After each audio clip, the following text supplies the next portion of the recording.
The core is the entire abdominal region, the lower back, the glute muscles, the quads, and the hamstrings, and how this whole entire network work together. They also include the muscles like the psoas within the pelvic area, and how they all work together. To hold our arms out like this for long periods of time, we shouldn't have to use any tension in the upper body. They should be really relaxed. So keep this nice and soft. The alignment we should see is a heel to heel, knee over the ankle. I don't want this knee to bob inward so that I can see my foot. I want this knee directly over my ankle and directly over the heel. Open up the spaces between the toes.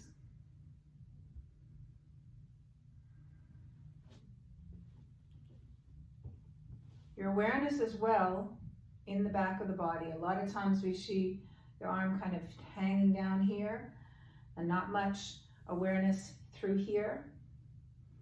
This is, think of this as just an expanded way of Hanmi in the warrior in yoga. But this awareness of what's here, just as much as what's here, what's in front of you, without looking. Engage the floor of your pelvis. So you want to squeeze the Kegel muscles, but all of the entire network of muscles that run from the sitting bones on either side, from the pubic bone to the tailbone. You pull up and inward, squeeze those muscles, squeeze the glute muscles, make sure that the thigh muscles are engaged. Inhale, step forward, keep the bend in the leg. Step back, align the heels, take the arms out.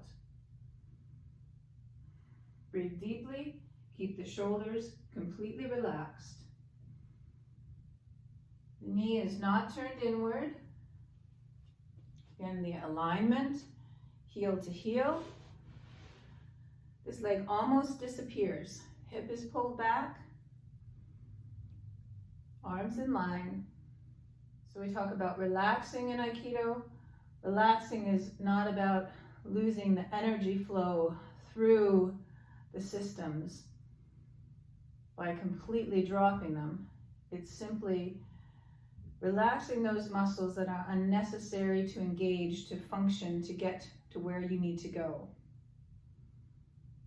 So you want to do this a couple of times. Feel that squeeze, the lift through that floor, the pelvis, the pelvic floor muscles, lifting them up. It's a strong engagement, and you should feel it in the lower abdominals as well. It is not a squeeze that comes from engaging these six-pack muscles. It is an internal lift.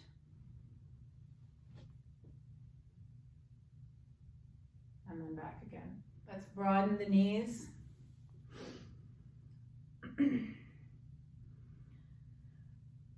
I'm fostering kittens, and so one has come to visit. So adopt, don't shop. Don't know why he's come out right now.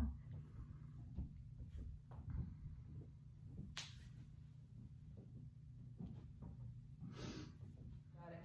Distance of the hips, not the external, hips internally. Distance onto the toes. Bend the knee straight down. Then come up again.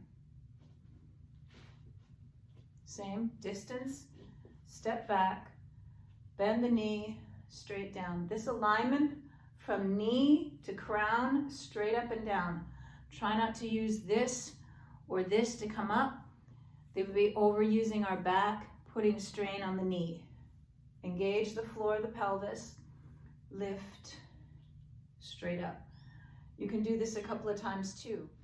Engage all of the toes, not just these toes. Watch the alignment of the heel right over all of the toes, in line with the knee, in line with the hip. Touch.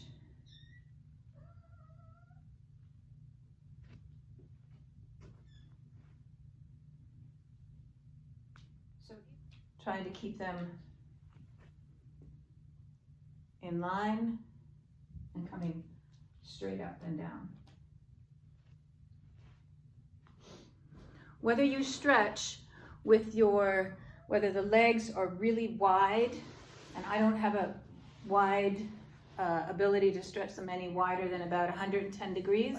Hinge so that you keep this line of the back, so that you keep this back strong, and you stretch the hamstrings, you stretch the groin muscles on the insides of the legs.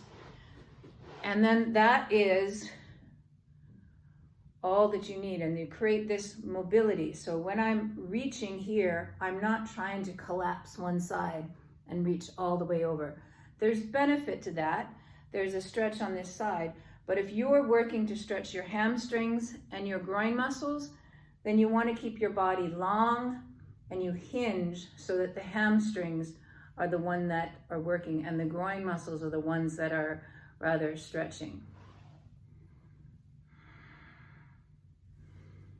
Keeping yourself tall. And even when you come forward, feel like you're moving outward and forward as opposed to downward, which again, underutilizes these hamstrings. I can bend my legs pretty easily because I'm overusing and overstretching and overarching my back.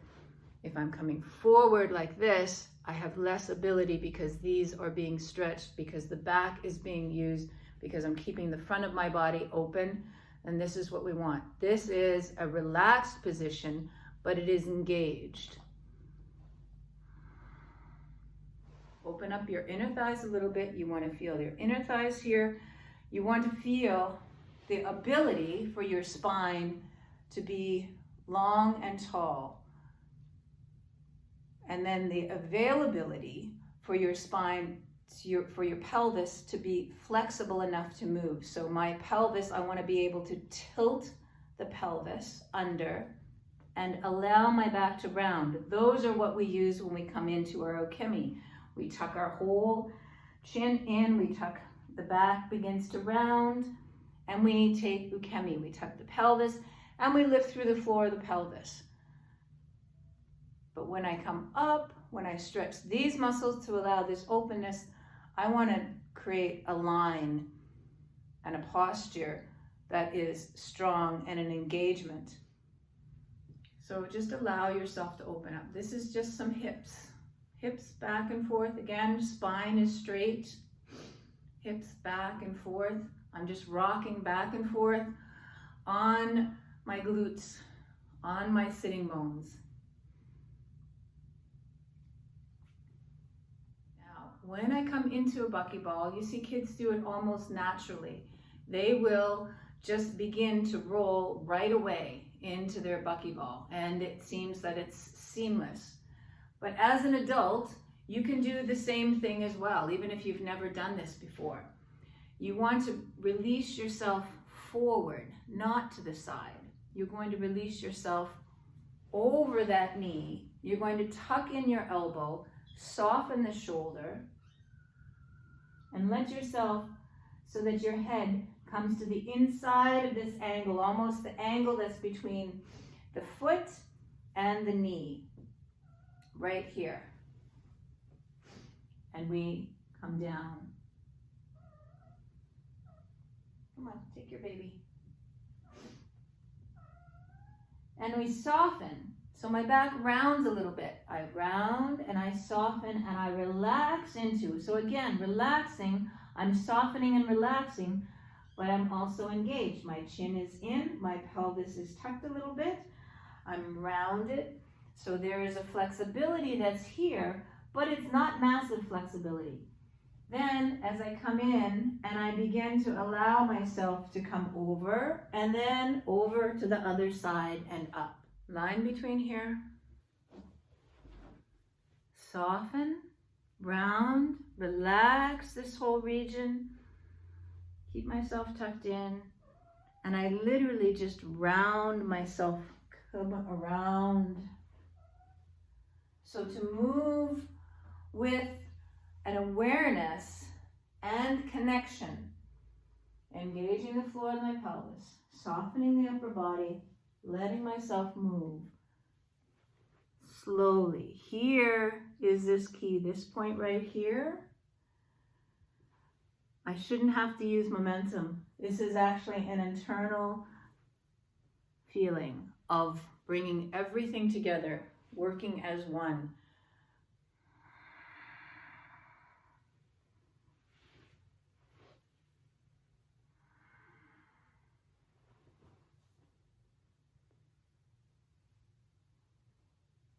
Pulling in of the floor of the pelvis, the navel point, drawing it back so that this movement can be a movement that we can control.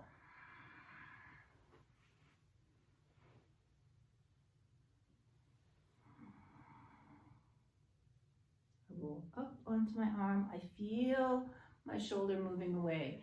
You can hold on to your legs like this. Soften here, round here. Soften and round. Tuck in the elbows. Don't let there be any pointy parts of your body. We use this for when we rock up into, take our Ukemi. So a lot of times we rock up, we want to move with our Ukemi fairly quickly, which is important to get out of the way of other people falling or get out of the danger that we're in or potentially are in. But the axis of the muscles that you want to use. So when I come down and I roll, I want to curve, tuck my pelvis under, lift through the floor of the pelvis, keep my back rounded, roll up and back, turn. Try not to use momentum. Slowly come up and back, pulling in the navel point, using the breath so that I'm here. And even if I'm stuck here, I don't have to kick my legs to come up. I just continue to engage. To exhale, to move. Slowly. So that you can spend time in different positions to exercise that connection.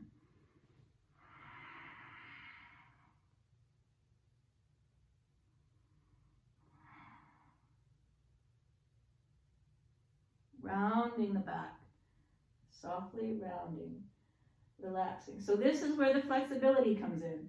So I have the flexibility to be able to round the back, tuck the legs in so I don't come crashing down on my back. Then when I'm stuck here, do I have to sweep myself up? Engage. And then we incorporate all of it so we can move more quickly.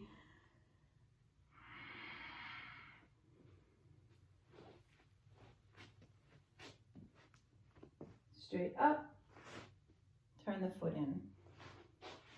So we come into Han Knee. So even use this alignment here.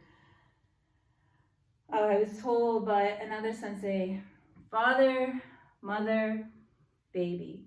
So when the father and the mother are out of alignment, the baby is the one that gets hurt. And there's so many bad knees in martial arts. So find your alignment.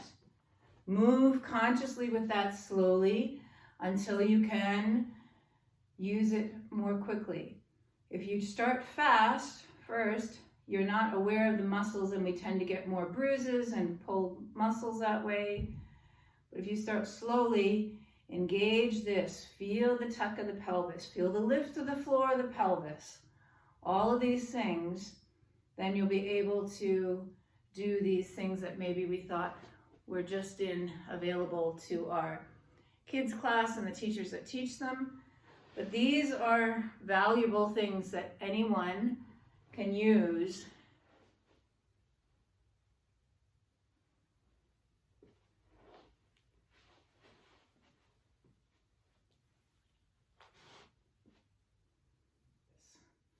Thank you very much for your attention.